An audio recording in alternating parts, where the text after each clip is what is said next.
Metal presence কৃষি সংবাদ সুজলা সুফলা।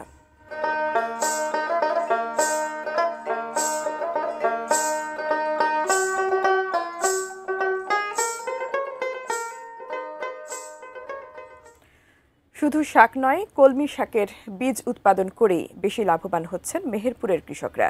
জেলার অধিকাংশ এলাকাতে দিন দিন জনপ্রিয় হয়ে উঠছে কলমি বীজের উৎপাদন। কৃষি দপ্তরও চাইছে এর সম্প্রসারণ। মেহেরপুর থেকে জুলফিকার আলী কানুনের পাঠানো তথ্য ছবি নিয়ে ডেস্ক রিপোর্ট।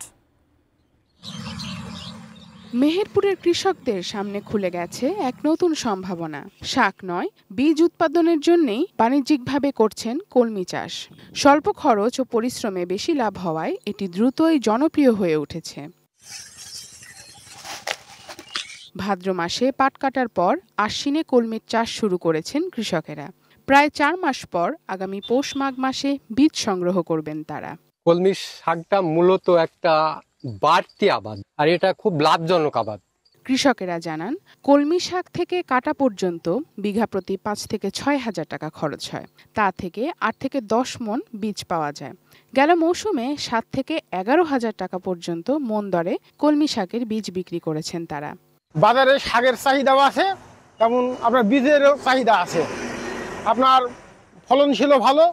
কৃষি বিভাগের তথ্য মতে জেলায় 16 হেক্টর জমিতে এবার কলমির চাষ হয়েছে। এ বছরও কৃষকেরা ভালো দাম পাবেন বলে আশাবাদী কৃষি কর্মকর্তা। এটি অসময়ের একটি সবজি। যখন বাজারে অন্য কোনো সবজি পাওয়া যায় না, তখন এই সবজি আমাদের সবজির চাহিদা মেটাতে গুরুত্বপূর্ণ ভূমিকা পালন করে। এর রোগ পোকামাকড় কম হয়, কৃষকরা এই ফসল চাষ করে লাভবান হচ্ছে। Sharjana Rahman, desk report, ATN news.